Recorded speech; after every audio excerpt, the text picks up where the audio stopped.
अथ श्री आदित्यहृदयस्तोत्रं विनियोगः। ॐ अस्य आदित्यहृदयस्तोत्रस्यागस्य ऋषेरनुष्टुप् छन्दः। आदित्यहृदयभूतो भगवान् ब्रह्मा देवता निरस्ताशेषविघ्नतया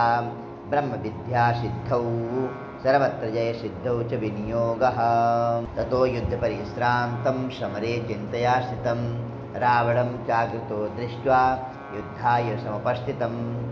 दैवतैश्च समागम्य द्रष्टुमभ्यागतोरणम् उपगम्या ब्रवीद् रामम् अगस्त्यो भगवांस्तदा राम राम महाबाहो शृणुगुह्यं सनातनं येन सर्वा नरीन् वत्स समरे विजयिष्यसे। आदित्यहृदयं पुण्यं सर्वशत्रुविनाशनं जयावहं जपं नित्यम् अक्षयं परमं शिवं सर्वमङ्गलमाङ्गल्यं सर्वपापप्रणाशनं चिन्ताशोकप्रशमनम् आयुर्वर्धनमुत्तमं रश्मिमन्तं समुद्दन्तं देवासुरनमस्कृतं पूजयस्व विवस्वन्तं भास्करं भुवनेश्वरं सर्वदेवात्मको ह्येषः तेजस्वी रश्मिभावनः एष देवासुरगणान् लोकान् पाति कवस्तिभिः। एष ब्रह्मा च विष्णुश्च शिवः स्कन्दा प्रजापति महेन्द्रो धनदा कालो यमः सोमो यपाम्पतिः पितरो वशवा साध्याश्नौ वरुतो मनुः वायुर्वन्यप्रजा प्राणः ऋतुकर्ता प्रभाकरः आदित्या सविता सूर्या खगा पूखा गवस्तिवान् सुवर्णसदृशो भानुर्हिरण्यरेता दिवाकरः हरिदस्वा सहस्रार्ची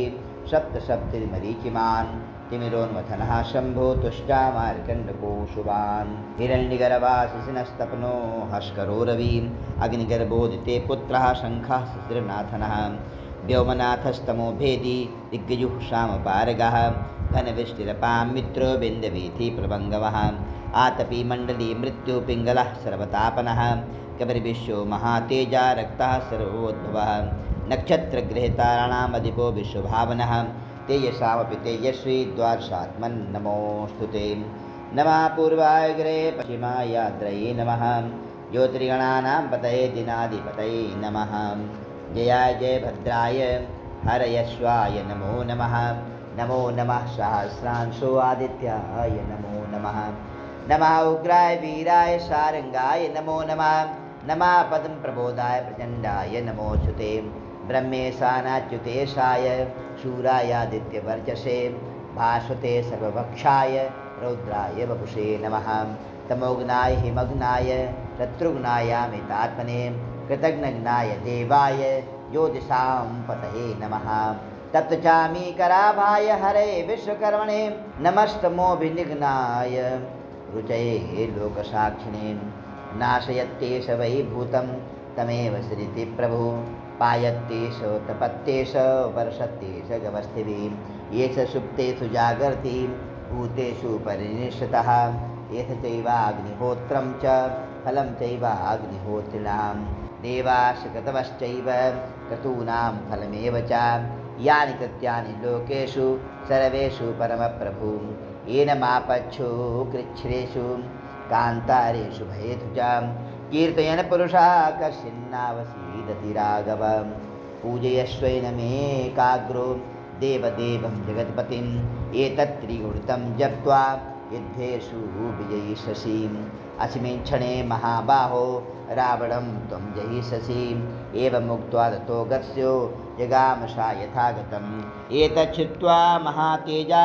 नष्टशोको भवत्तदा धारयामास सुप्रीतो राघवः प्रेतात्मान् आदित्यं प्रेक्ष्य जप्येदं परमं हर्षमवाप्तवान् त्रिराचम्येषु च निभूत्वा धनुरादाय वीर्यवान् रावणं प्रेक्ष्य हिष्टात्मा जयार्थं समुपागतं सर्वयतनेन महता व्रतस्तस्यैव देववत् अथ रविरवदन्निरीक्ष्य रामं मुदितमनाः परमं प्रेष्यमाणः निश्चरपतिसङ्ख्यं विदित्वा सूर्यगणमध्ये गतो भजस्त्वरेति। हरि ओम। श्री वाल्मीकि रामायणे युद्धकाण्डे आदित्यहृदयस्तोत्रं सम्पन्नम्।